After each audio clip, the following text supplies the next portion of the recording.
seat. All right. Nice to meet you. Hi. Dave Finch. Hi, Dave. Are you Tony Stein? Hi, Tony. Nice to meet you. Nice to meet you. Oh, you look very similar to the way you looked on Zoom. Yeah. You know, I recognize you. It really was me. Yes. Okay, well, we do have a quorum, and since it's almost 6:15, why don't we go ahead and call the meeting to order? And can we record this so anybody who missed it today can just be asked to view it later? Absolutely. Okay. All right. With that, we'll go ahead and call the meeting to order. And I don't think, is there an agenda at all? Or is the agenda simply to do the training? There are a couple other items on the agenda. Does everybody have an agenda? I'll bring out extras. I didn't see one. It'll Thank you. be, I may have it on my here's the laptop. regular agenda. All right, the meeting is called to order. I'm not sure if that clock is quite right. Let me- 6:14. Thank you. It is correct, okay? All right, Yes, I do. 6:14 PM, Wednesday, March 30th, we'll call this meeting to order. And let's go down the roll and have roll call. I'm Amy Rodnick, and I am here. Tony Stein. Dave Finch. Greg Demas. All right, thank you all. And then we have 2 members absent or 3? How many members do we have now on the commission? 3 absent, okay. Well, the first item of business is public comments.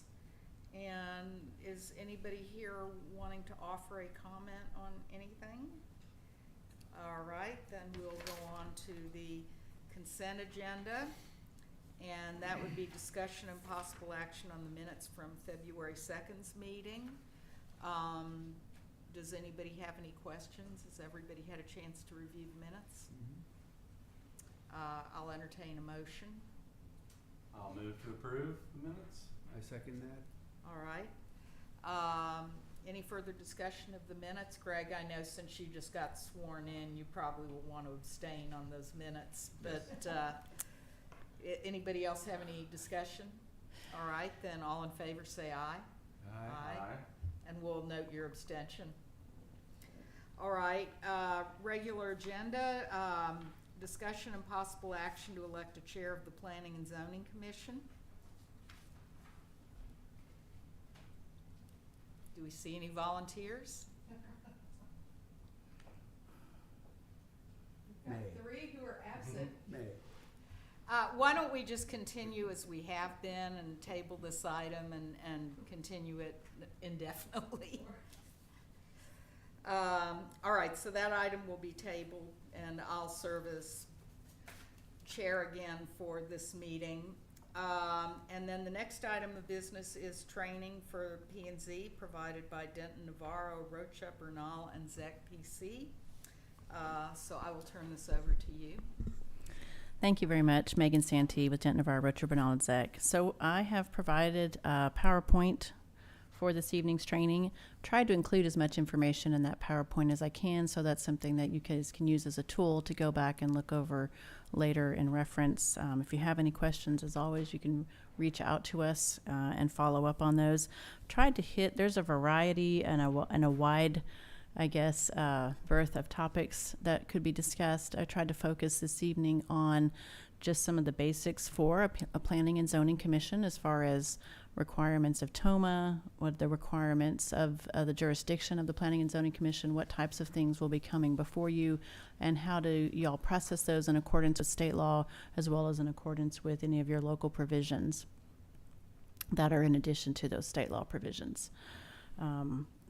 Starting off with TOMA, quick word on that. The Public Planning and Zoning Commission is subject to the Open Meetings Act, and therefore you can only meet as a quorum to discuss the subject matter which is within your purview. Hold on one second. Is it not taking my... Was this previously There it sent to us, and if not, will it be, so we can just have it saved and, Yes. you know, Yep. consult it It's when... in the packet, and I'll be glad to send it to everybody. Okay, So you well, can if keep it was track. in the packet, I can dig back through my emails and I'll find it. So can only meet as a quorum to discuss the subject matter which is within the purview of the board or the commission, and a properly noticed meeting that is open to the public. And so we do comply with the publication requirements for our agendas, as well as having public comments on the agendas, and having our meetings held in a public location and properly posting that 72 hours in advance. We also comply with the TOMA requirements for purposes of the agenda for both the open sessions as well as any closed session that might occur. So the commissioners cannot meet in numbers of less than a quorum in order to, whether it's inadvertent or not, in order to circumvent the requirements of the act for purposes of deliberations or items and discussions that the board might have. However, that certainly doesn't mean that if individual commissioners have questions or regarding either an application or a case that's coming before the commission, as well as any of the city's zoning or subdivision requirements or questions about those, that you can follow up with staff individually to have those questions answered. I have a quick question. Yes, ma'am. Let's say we have an agenda and we don't have a quorum. But it has been a properly noticed meeting and members of the public are present. Can we discuss items on the agenda in that circumstance, or do we just have to dismiss the reschedule the meeting for lack of a quorum and not discuss anything even if properly noticed? Correct. If you do not have a quorum, then we cannot legally call the meeting to order. And therefore, any discussions you have are outside of a publicly noticed and properly held meeting because it's not been called to order. And so therefore, no. Thank you.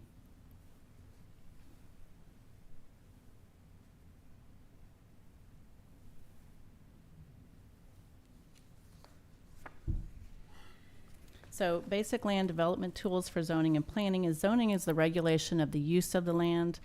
The zoning authority may be extended to areas within a municipality's corporate limits, and once established, the council has the discretion to approve or disapprove requests for changes to the zoning map. The subdivision and platting regulates the subdivision of land and may be extended into the city's ETJ. If the plat application complies with Chapter 212 and the municipality's platting regulations, it must be approved. It is a purely ministerial act, and I have some more exhaustive slides on that towards the end, just to kind of walk through the current platting processes under state law.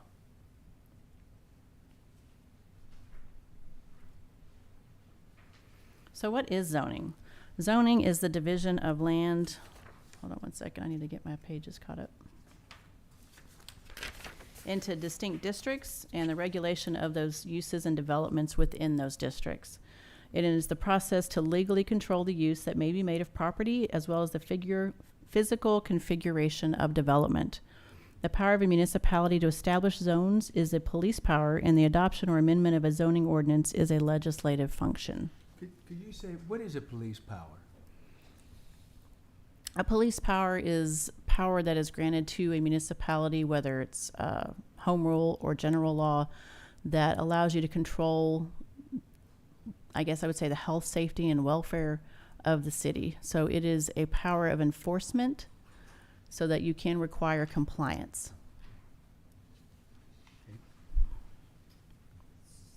So, go to the microphone. So in this, what you're describing, if someone was in violation of a portion of the zoning ordinance, Chapter 107 for us, then we have the enforceability through the city, whether that's the building official or the police department, to enforce those regulations. Is that correct? Correct. You have the ability to provide notice of a violation and require compliance. Zoning code violations are typically between $1 and $2,000 per violation, which each day the violation continues or occurs. If you have that provision within your code, the city is allowed to be able to cite up to between $1,000 and $2,000 in order to get that property to come into compliance.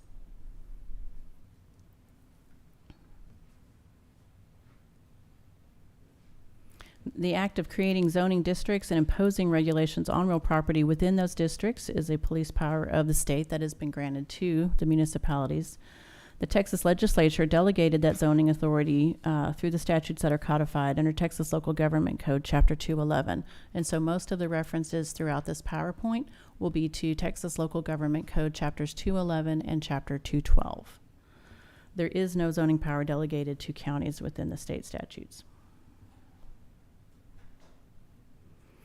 The Texas Constitution has been challenged, and in a very, as you can tell by the dates on these cases, they're fairly old. Lombardo versus the City of Dallas was the case where the Texas zoning power was upheld by the Texas Supreme Court. And then there's been a U.S. constitutional challenge. It is Village of Euclid versus Amber Realty, and that's where the Supreme Court of the United States validated zoning as a valid exercise of the police powers of the governmental entities. So in other words, people can be punished if they don't do what the zoning ordinances require. Cities can regulate that. That is something that is expressly given to them, the ability to control that. So what do we do with our zoning regulations, and what do we want to regulate? Our zoning regulations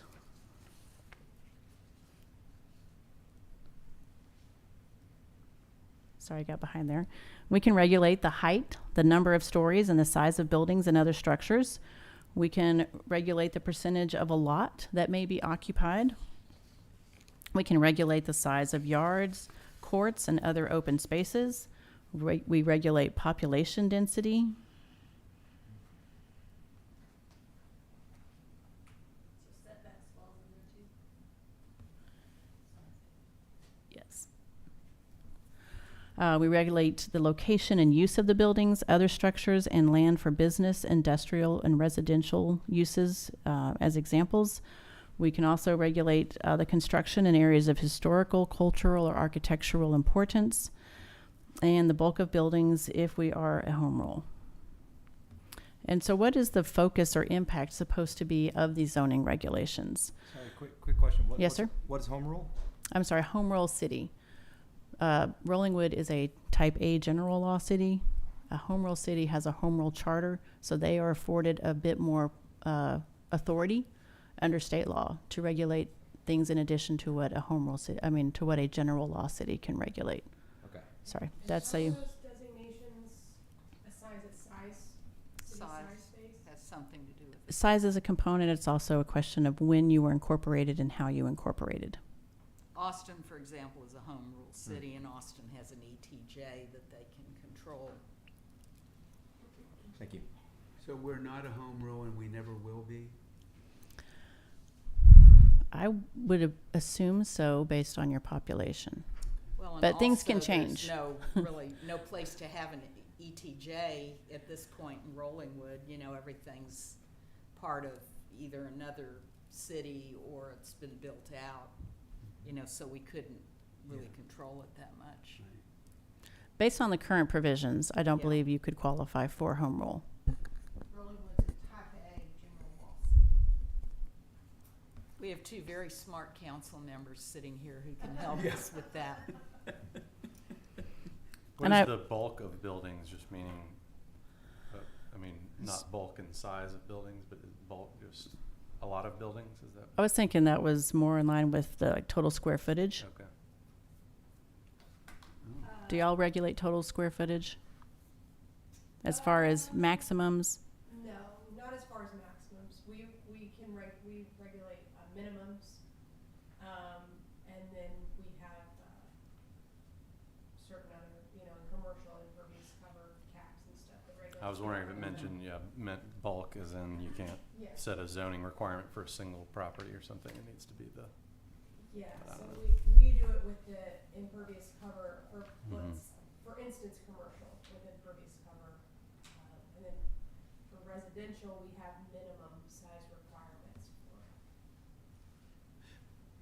and maximum. So maximum of, an addition is 500 square feet. Minimum size for single family residential is. But it says if home rule here, so we're actually going beyond what we normally would be able to do? No, we can't do it. We Okay. can't do it, We so can't. we don't have any control on the size of buildings. A home rule so cities then I guess have it doesn't matter more what bulk means. flexibility. Okay, all right. But you can't have the minimum. because you're not delineating the total. Well, and we can also regulate height, number of stories, and size. Yeah. And setbacks. Setbacks. Yes. So you're Right. limiting it without So providing in a maximum. essence, you're really kind of confining it to a space, so in a way you are. There is Right. at least a maximum limit, there is that. Yeah, the size, the maximum is limited by setbacks and height Sure. requirements. Minimum, I think, was established probably back in the 1950s in our zoning ordinances and has carried through since then, which I think is like 1,800 square feet or something. We also have a minimum lot size. We do? Yes.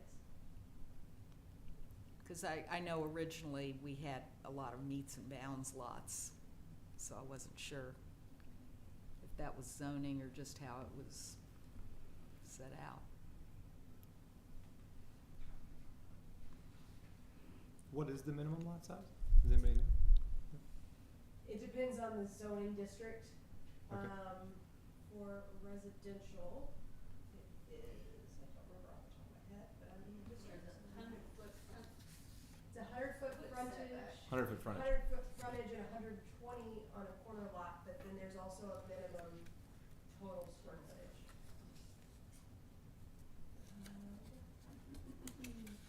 Is that under 105?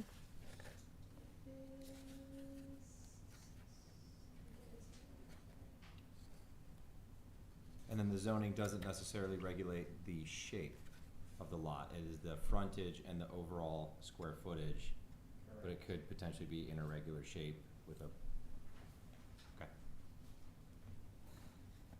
There's some distance requirements on each street if you're on the corner though too. Okay. So you can't make Right. a high shape or something. Right, okay.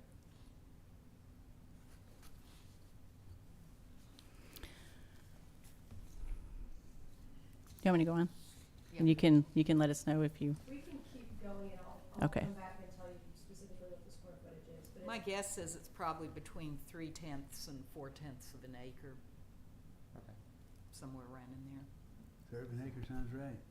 So 15,000 feet roughly. Okay. Something like that. Like it, yeah. So the purposes of your zoning ordinance is designed to assist the city with lessening congestion on your streets, providing secure safety from fire, panic, and dangers. A lot of this language may sound odd, but it's just standard language that has been used and has been handed down from case law as well as papers and treatises. Since this is a fairly old concept, as I mentioned with the cases from the 1930s and 40s. It's to promote health and general welfare and to provide adequate light and air, prevent overcrowding of land, avoid undue concentration of population, and to facilitate adequate provision of transportation, water, sewer, schools, parks, all of those community benefits and community amenities that we need to ensure are incorporated into our community.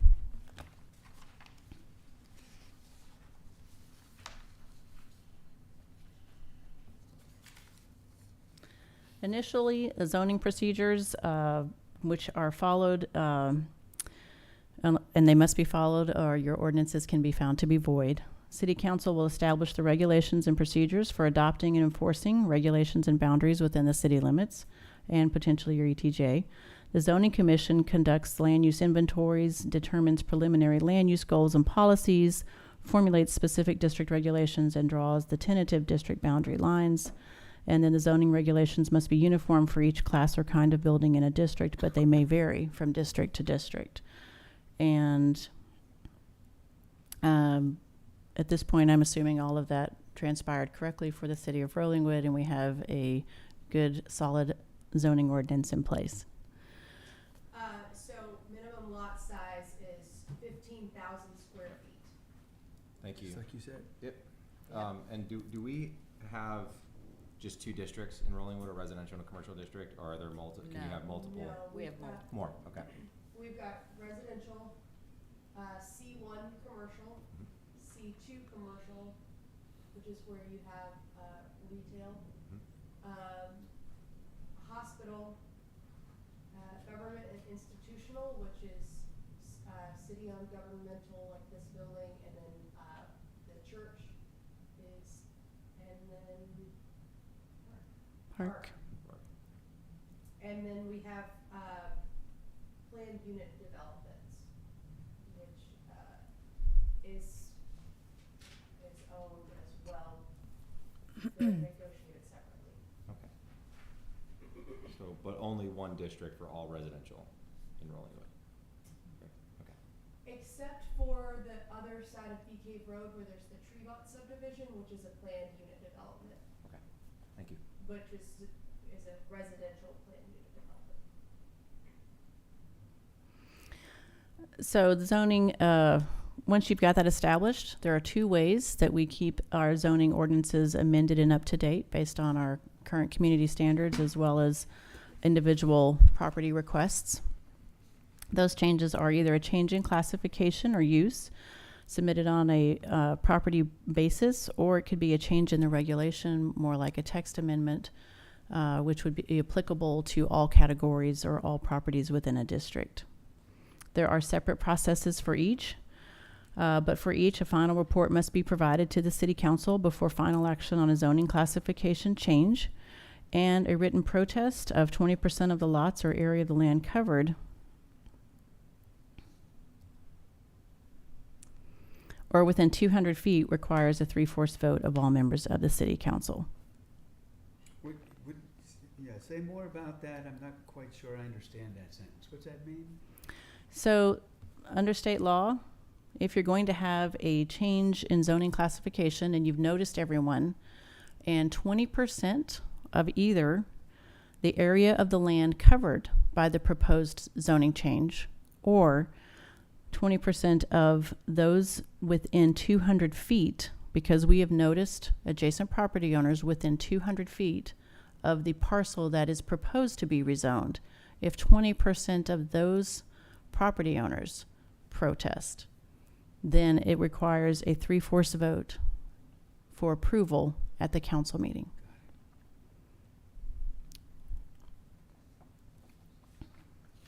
So how does that work at the council meeting? We have 5 council members.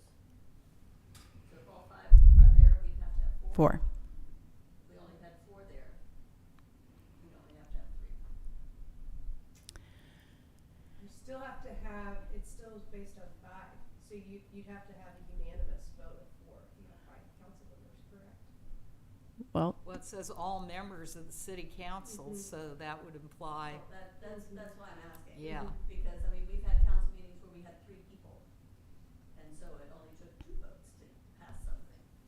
So that's why I was wondering how this I works. would interpret it that way. Brooke, what would you so let's say, say? Well, I wanna make sure I know what the statute says.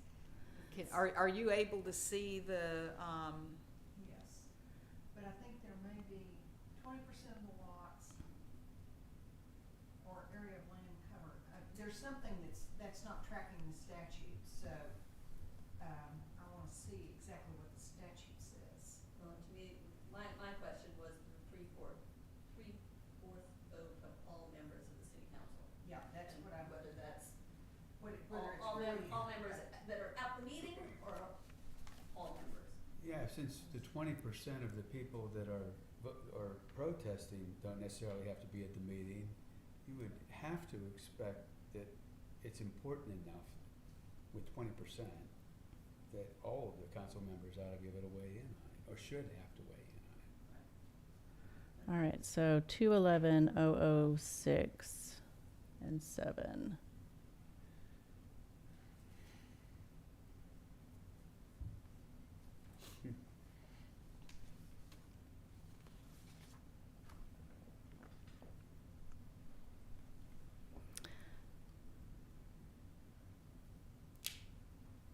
It does say all members of the governing body, it's in B. If a Yes. proposed change to a regulation or boundary is protested in accordance with the 20% rule, then the proposed change must receive, in order to take effect, the affirmative vote of at least 3/4 of all members of the governing body. Right. So that would require 4 votes, yes. Mhm. A governing body by ordinance may provide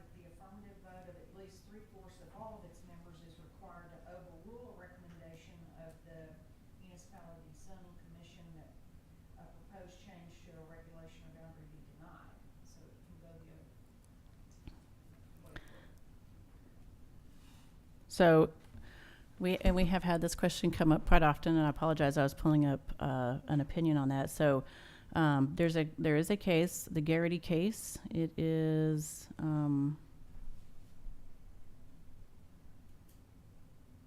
I just have it as City of Alamo Heights versus Garrity. It discusses that under 211-006, in that the word elected, it says 3/4 of all members of the governing body, but does not contain the word elected members. And so, hypothetically, if you had, let me see,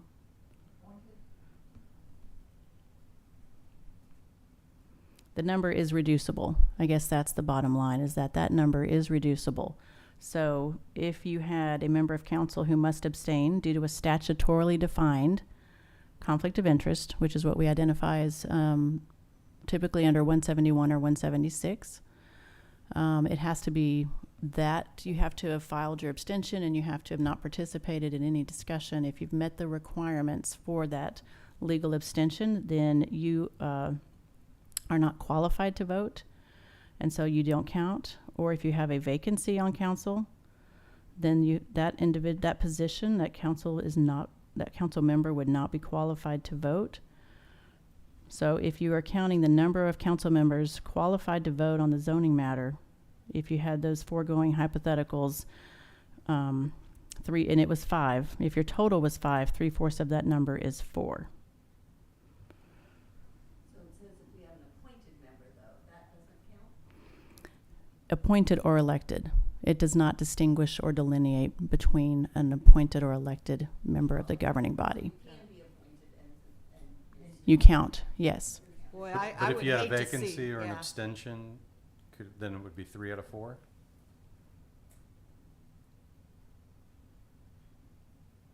Vacancy or legal abstention. Legal abstention. Mhm. Correct. I would think so. You could just Right. volunteer to abstain. So if you have if your total number is 5, then the 3/4 requires 4. So if your total number of qualified is down to 4, then it would be 3.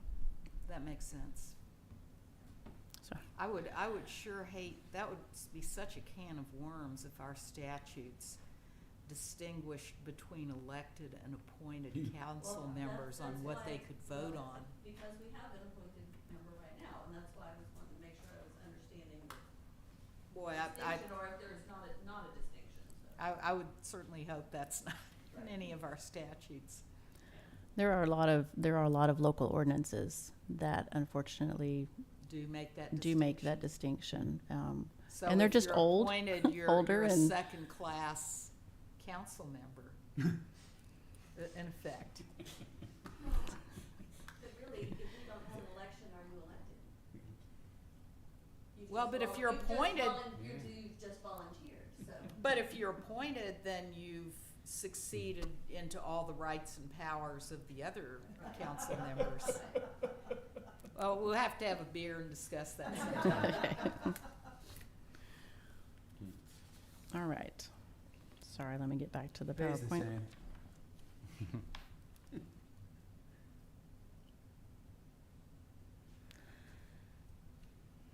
So for a classification change, public hearings are held to receive input from the public.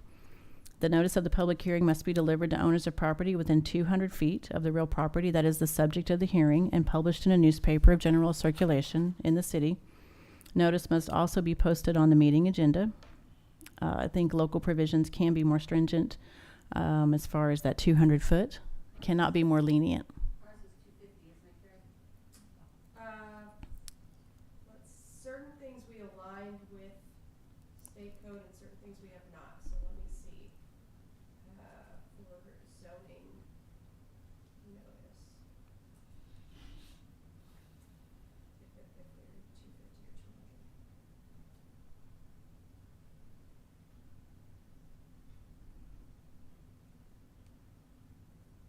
250 feet. Not less than 30 days to everyone within 250 feet. And so at your public hearings, members of the public may give testimony and comments regarding the merits of the proposed zoning change, and you can impose time limits on speakers, provided all speakers are treated equally.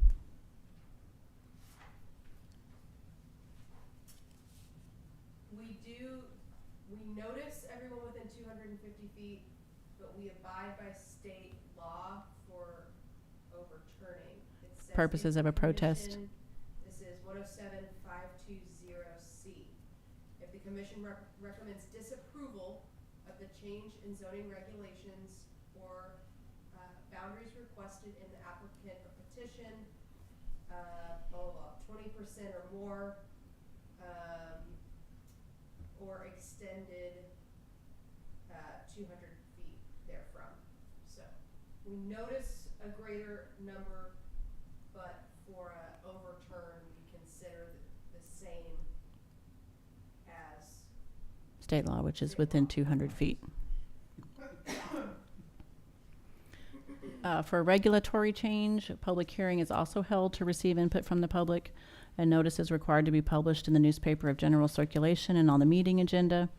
I did want to bring up, I had noted in here, because we do a lot of training, and I've used a PowerPoint from a couple years back. This is a recent case that came out March 17th. It is a case involving the city of Austin and 19 property owners in the city limits. The city of Austin was doing a comprehensive plan rewrite, completely reviewing their comprehensive, they called it the LDC, their Land Development Code, and argued to the court. I think the challenge from the property owners was that they did not get individual notice, as you would for a classification of use change. And the city of Austin argued that it was similar or akin to an initial zoning ordinance because they were rewriting the entire zoning ordinance, and therefore they did not have to give notice to individual property owners. That in the fact that it was estimated to be 250,000 individual property owners in the city limits of the city of Austin. The court came back and held that a comprehensive zoning change is actually more in line with a change of use or classification, and therefore they must provide the written notice and follow the protest provisions as required under state law. That just came out, so we'll see where it goes at this point. I don't think any filing deadlines have passed, but that came out March 17th. That's the Court of Appeals. That is from the 14th Court of Appeals. Yes, it was transferred. It is City of Austin versus Acuna.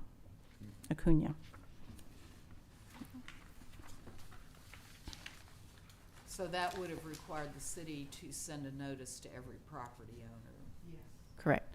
We do make that recommendation when we are working with cities who are doing comprehensive plan rewrites or comprehensive zoning ordinance and subdivision rewrites, that we just go ahead and provide that notice within the city limits in order to avoid any potential voidness or having to come back and do it again.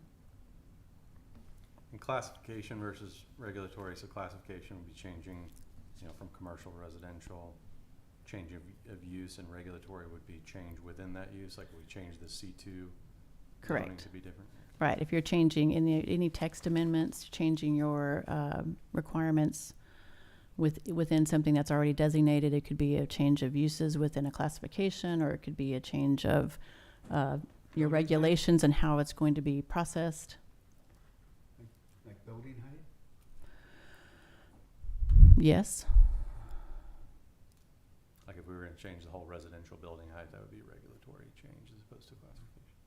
Yes, because it would be applicable to anyone who has that zoning classification, not an individual property. Or I guess I was about to say city-initiated rezoning, but I don't believe that that is something that Rollingwood has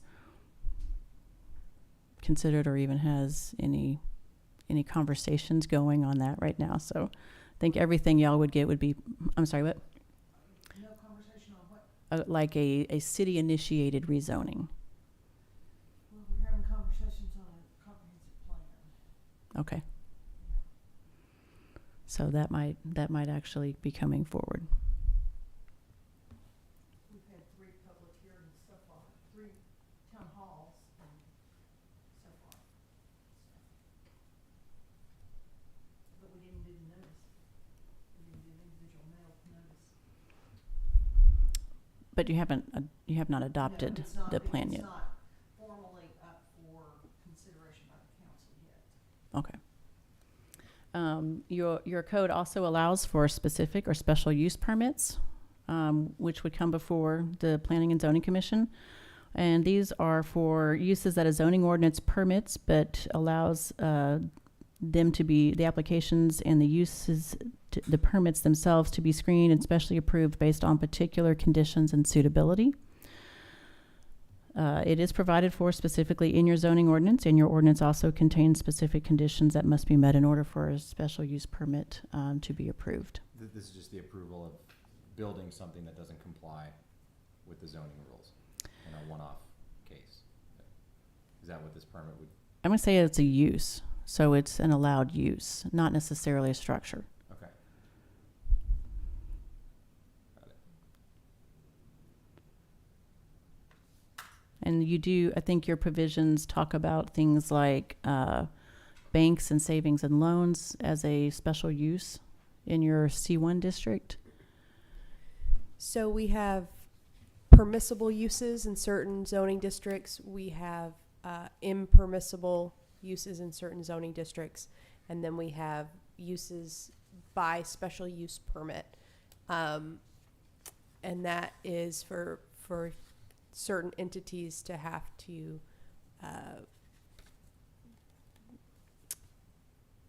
bring forth, their request for what they want to do. It has to be a permitted use within that, but they still have to get a separate permit to allow it because it transfers with the land. So one of the things that frequently gets regulated is banks, and so cities want to know, they want to have some oversight as to where you're going to have a bank, how many lending institutions you're going to have. And so they apply for a special use permit, and then it is, council is able to consider approval or denial of that. And they don't have to approve it. There's no, it's discretionary. Thank you.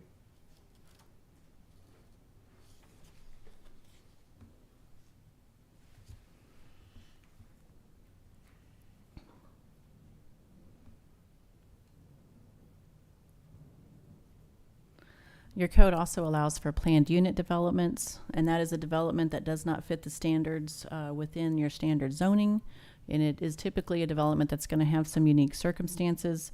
Your current PUD development provisions allow for it within a C1 or C2 district, and it requires a minimum size of 5 acres, a minimum floor space of 1,600 square feet, and mixed use is allowed in that PUD. I believe you do have a couple of those on the books, but have not seen anything coming forward recently probably due to that 5 acre minimum requirement. As was mentioned, the city is looking at a comprehensive plan under Texas Local Government Code 213. You are not required to have a comprehensive plan in order to zone. However, if you do adopt a comprehensive plan, it must be followed when you're making your zoning decisions moving forward. Why is that? Because that is what state law requires.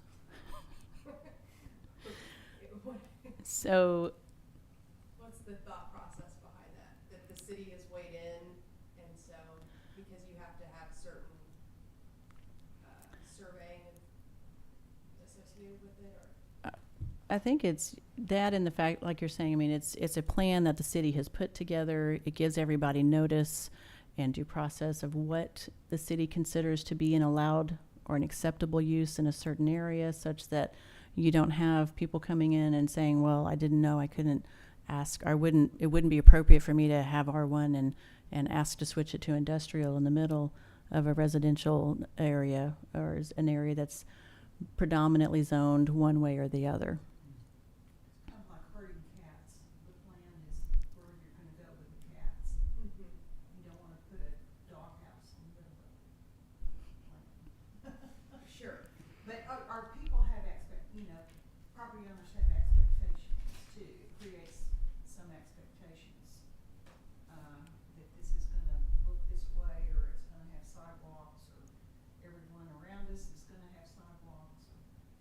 it's not specific.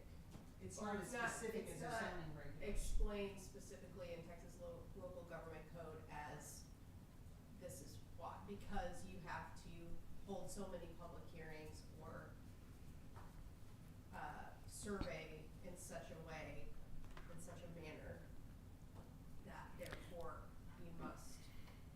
I think it assists as well, like when we look at that next slide, when we're talking about zoning pitfalls, it assists the city in being able to avoid those types of challenges as far as whether or not you are doing any type of exclusionary zoning, or you are having challenges to constitutional issues or spot zoning or takings claims, because you've identified that plan. Anyone who's going to come in and acquire property and attempt to put in a development has been put on notice of here's what the city considers to be appropriate for this location. And it gives you those guiding principles as well. Some of the zoning pitfalls, just briefly to touch on, are exclusionary zoning. It's where the intent or effect of the ordinance, of the zoning ordinance, effectively is excluding certain people such as racial minorities, ethnic groups, or of lower income. There can be constitutional issues with your zoning ordinance. You want to ensure that you are giving procedural due process, which is a notice and opportunity to be heard for the property owners. You are also meeting the substantive due process requirements for ensuring that you are your regulations are tied to governmental purposes and governmental functions. And you want to avoid it looking like there is any spot zoning, which is allowing a zoning that is inconsistent with the surrounding zoning on a case-by-case basis, or any potential takings claims. You know, it seems like, you know, if you have zoning and any of these groups has trouble with the way zoning is, they could actually claim that there's discrimination based on zoning. For instance, they could say, well, you know, I can't afford a 1,500 square foot minimum. I can't afford that. So therefore you're discriminating against me because of my financial lower income status. Couldn't someone do that? Somebody could take the municipality to court on something like that? I would have to say that I think that those types of challenges can arise and do arise. I don't think there's anything that it's tough, I guess I would say, to try to ensure that no challenge can arise, because like you're saying, it is going to be very fact specific. But you hope that by adopting a policy or adopting a zoning code or zoning ordinance that is best suited, but to meet your community but as well as meeting the minimum requirements, whether it's federal regulations or state regulations on what is allowed, that you're going to be in the best position for a challenge when it arises.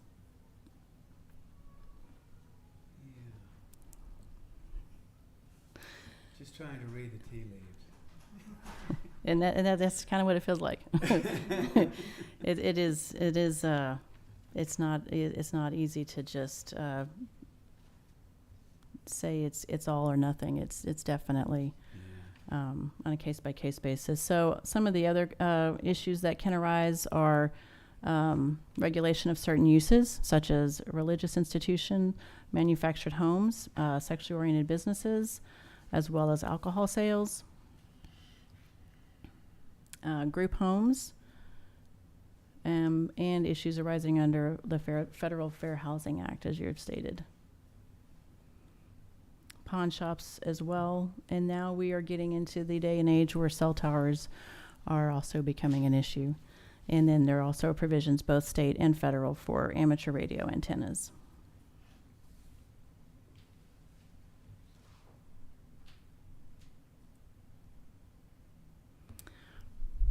Switching over to platting. The Planning and Zoning Commission for the City of Rollingwood is the first step in the process for the city's platting requirements, and City Council has final authority. Primary areas that the plat approval process addresses are going to be ingress and egress, water, sewer, electricity, other utilities, as well as drainage. There can also be additional subdivision and plating regulations that will include things such as tree preservation, stormwater detention, as well as water quality. So there's also a utilities commission. So there's a bit of overlap here with the utilities commission. Is that correct?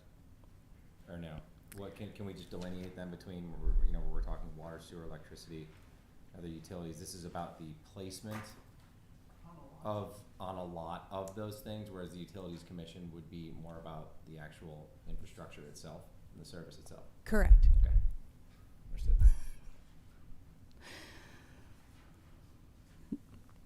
Your plat and subdivision authority under Texas Local Government Code 212, that after a public hearing on the matter, cities may adopt rules governing plats and subdivision of land within the municipality's jurisdiction that promote the health, safety, and morals or general welfare of the municipality and the safe, orderly, and healthful development of the city.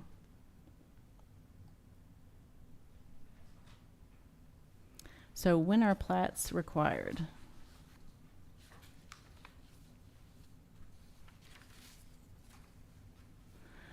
Under 212, if an owner is dividing the tract into 2 or more parts to lay out a subdivision, to lay out suburban building or other lots, or to lay out streets, alleys, squares, parks, or other parts of the tract intended to be dedicated to public use or for the use of purchasers or owners of lots fronting on or adjacent to the streets, alleys, squares, parks, or other parts. What about the merging of lots? Merging of lots is also covered in platting. I believe it's typically covered, it depends on the merging, I guess. It can be covered under amended, but it might also, Or replats. yeah. That would have been my question. What do you, when we say we're gonna replat something, I mean, the boundaries of the lot are already there, but we're going to redefine what the lot is. That doesn't seem to be covered here. What does that mean exactly, replatting? That has been delineated. We did a code update, I believe, was it 2019 now or 2020? 2020. No, 2021. What year are we in? Yes. So those provisions are covered under administrative approval of certain plats. Is the replat, let's see.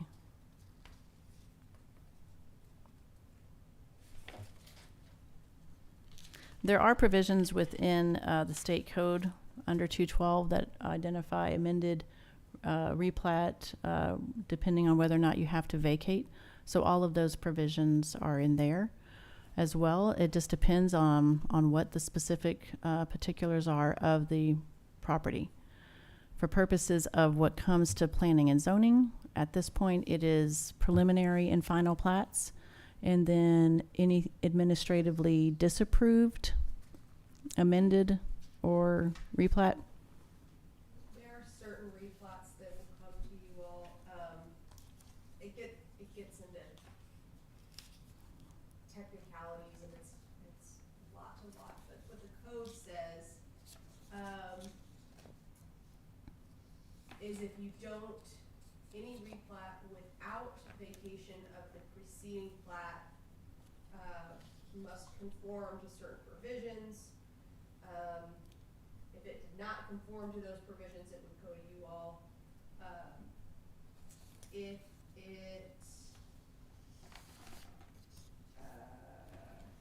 they're requesting a variance from the requirements of what the city requires, as far as platting, so if they're requesting, instead of a 10-foot PUE, they want to dedicate a 5-foot PUE, that would be a variance to that subdivision requirement, that would come to you all.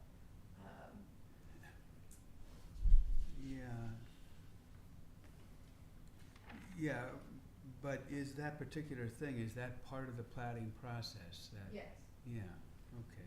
yes. That's in, it's under 105-28 of the city's code of ordinances, and that starts with the processing of preliminary plats. We rarely, at at this point, the city of Rollingwood is, I don't want to say never, there may be 1 or 2 lots. We probably will never have another preliminary plat again. Pretty much the entire city has been platted at some point. Those streets and alleys, easements, not all easements were necessarily dedicated, but our street grid is laid out probably how it's going to be. A preliminary plat would lay out those streets, those preliminary easements, including drainage. That would be reviewed, and then a final plat would be done at later. When you have a replat, or a amending plat, which is typically what we have, you have maybe an old subdivision plat, and it didn't necessarily dedicate all of the items that we require. And so if those were not dedicated to the city by separate instrument, then we may require a replat as part of the lot development so that we can get those tools that we need. So let's say we have a old lot from Timberline Terrace Section 1. It was never, something wasn't granted and we need it, the city needs it, and we say we're going to require you to get a replat and dedicate a public utility easement, or a drainage easement where water is, where there's already water going across, it's already occupied, it's a use by right. And so we might require that to be replatted to establish those as part of approving a redevelopment plan. Does that make sense? It does. I guess what I'd be interested in reading, maybe it's in this 105.28, is what are exactly those circumstances where a plat would need to be redone or amended or whatever it is, such that, you know that that's the right tool for the job, that replatting is the thing to do here, as opposed to doing something other kind of variance or whatever it would be. That's my concern is that when is it replatting and when is it a variance or whatever? I get some issues with that. I just don't understand the difference. Sure. So there's subdivision variances, which fall to the Planning and Zoning Commission. And that is a variance from the subdivision code, which is what you all oversee. And those are just those subdivision requirements. Then there's also zoning variances. And zoning variances go before the Board of Adjustment. That doesn't mean that there couldn't be overlap and that somebody might have to do both. But it's not the same process, and it's not the same It's not the same standard. It's not the same set of code. It's not the same section of code. No. And so those subdivision requirements are, this is what Rollingwood requires for a subdivision, period. Whether it's single lot, multi-lot, whatever it is. This is what we require. Part of those requirements fall to discretionary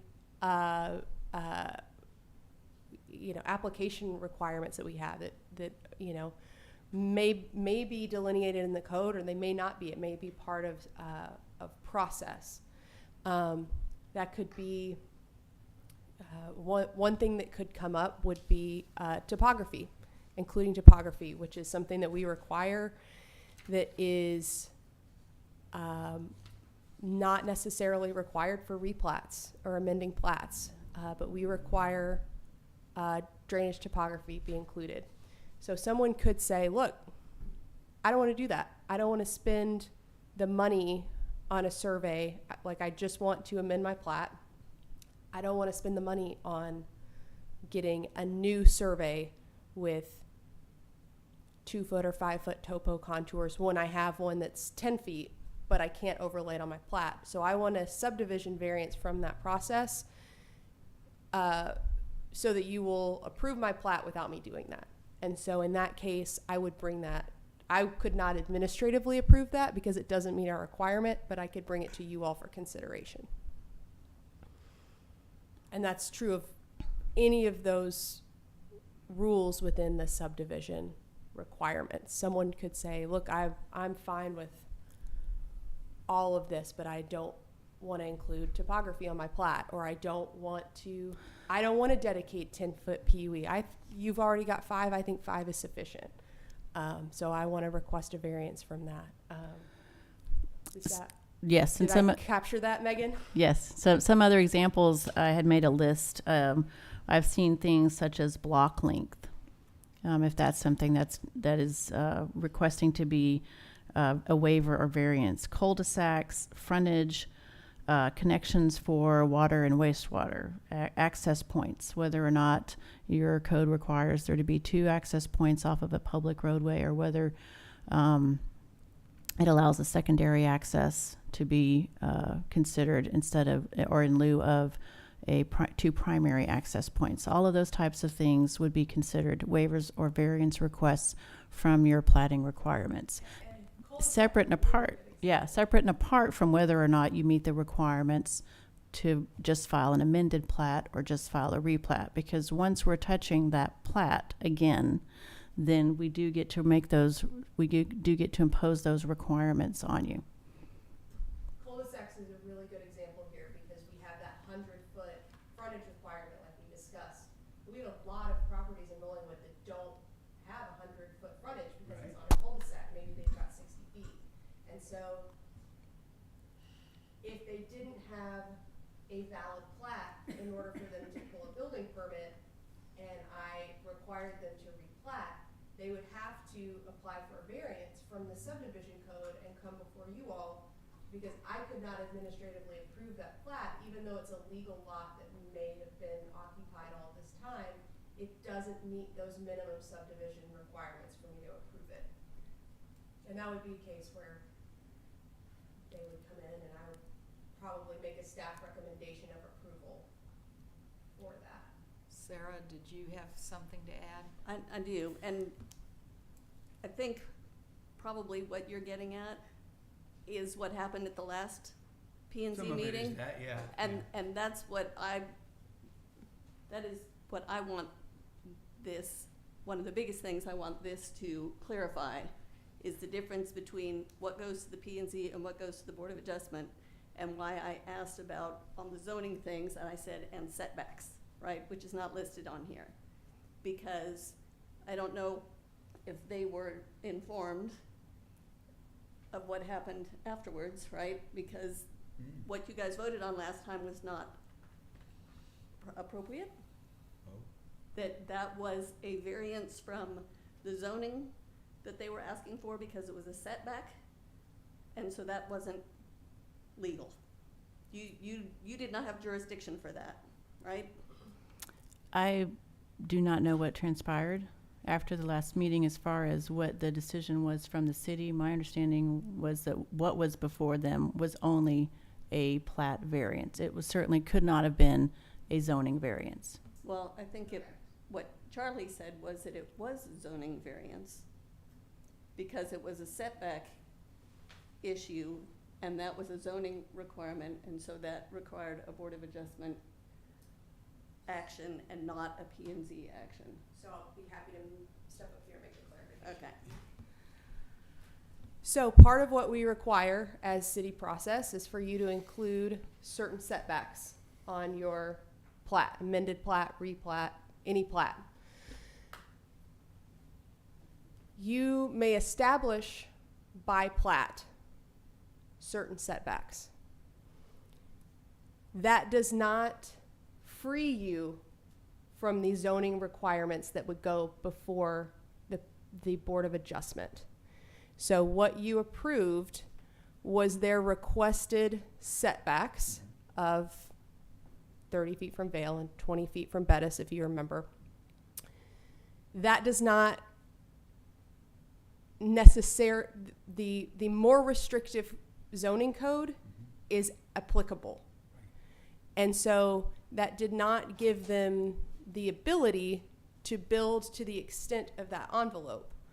It did establish those setback lines such that if the property that was adjacent, which is Mr. Rhodes' property, if he ever redeveloped, let's say he redeveloped and he came and he wanted to scrape his house, face it toward Farley Trail, and replat, at that time, he could do that, and they could make a block, and then this property would have an extra 10 feet to work with if those conditions arose.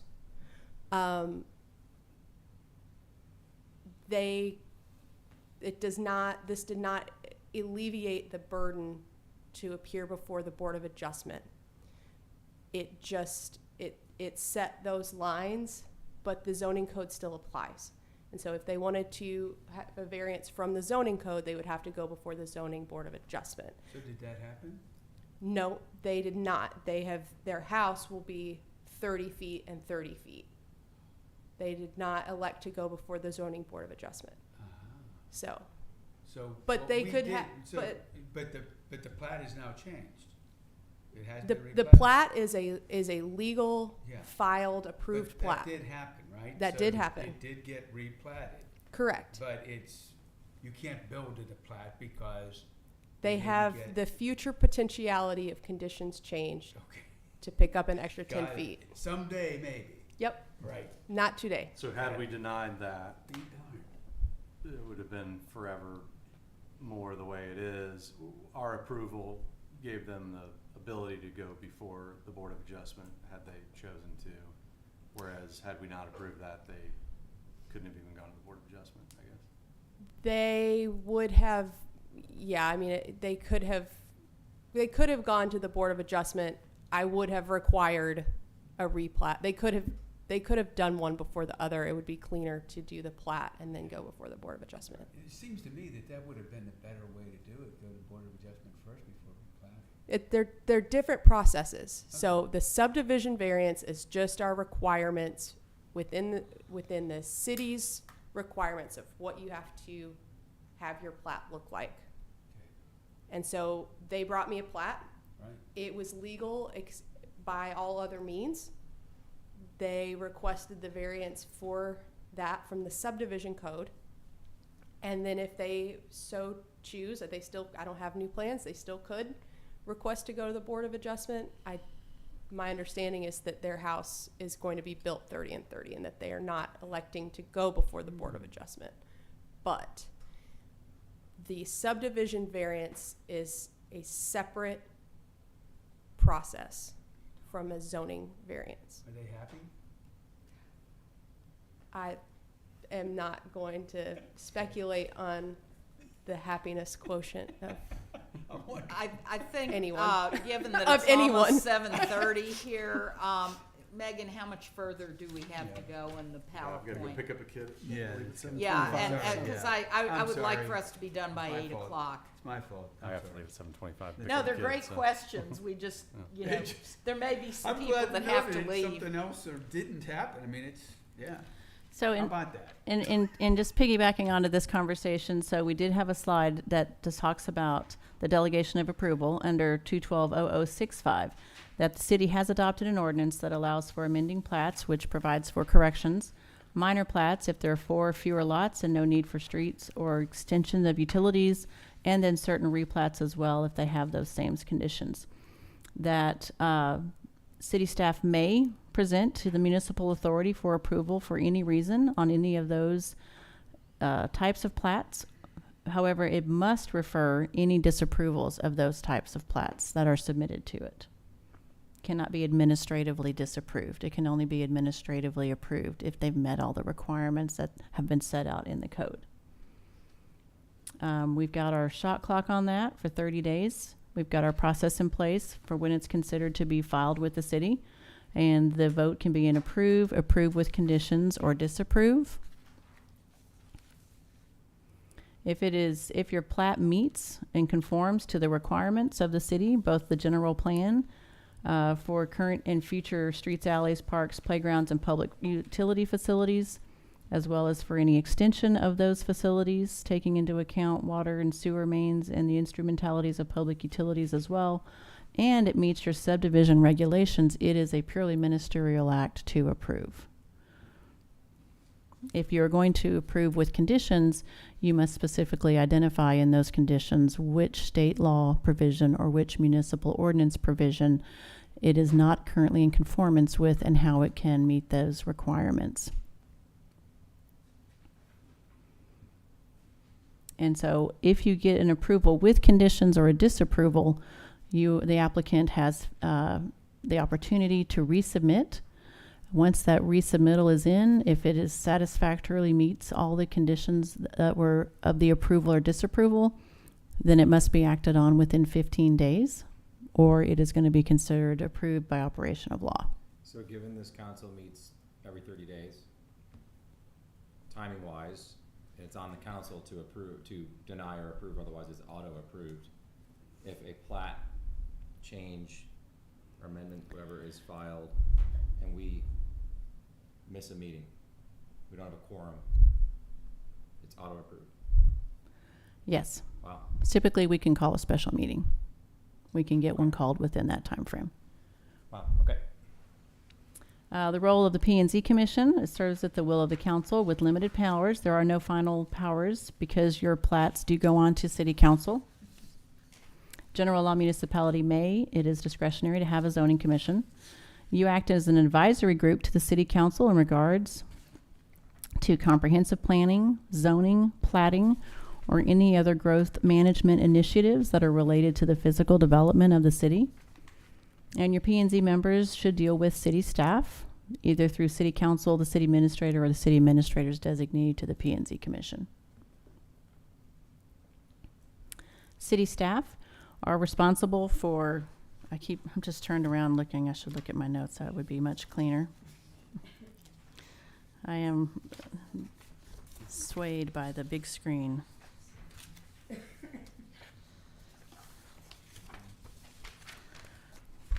So city staff are responsible for implementing the ordinances and policies adopted by the city council, as well as for upholding the state and federal laws and regulations for all planning and zoning matters, so comprehensive plan, zoning, platting, other growth management initiatives. You also provide the P&Z and city council with professional, technical, and clerical services, so managing the pre-application submittal meeting requirements, preparing agendas and necessary support material for the P&Z and city council packets, reviewing and analyzing the applications, comparing plans and ordinances, submitting those findings with the professional recommendation and advice to P&Z for consideration, as well as forwarding the P&Z's report along with their findings and professional recommendations to the city council for consideration, keeping true copies of all P&Z proceedings, having custody and maintaining all P&Z records, and giving and serving all notices required for public hearings, and attention to all official correspondence and communications for the P&Z. And Carrie, feel free to weigh in if there's any of those functions you are not currently serving for the city. Oh, I think I'm doing all those. Then there's just questions. Ah, very good. And I know there was a lot of specifics. It's really hard to answer. Tony out. It's not just my kid I Specifics. gotta pick up, I gotta pick up. But Yeah. as always, we can follow up with a more in-depth analysis or legal opinion on very specific questions. Just trying to understand the job. That's a good thing. Does anybody have any further questions for Megan? Or if not, she's not going to the moon anytime soon, so we can, Did we just pick up the phone and call you? There's a phone number there. I mean, Yes, sir. Are we just supposed to do that? We got a question, we just call you up? I would say Carrie's probably the best person to run it through first. I would be happy to field those. That's fine. Got it. Let me be mindful of our tax dollars. That's right. I will be glad to field any That was questions. really, that was the question. lawyers charge by the hour. Minute.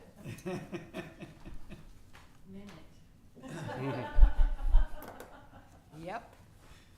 Lawyers, good lawyers are not cheap. Okay, well, if we don't have any further questions, I'll entertain a motion to adjourn. I will move to adjourn. All right, all in favor? Aye. Aye. All right. We are adjourned.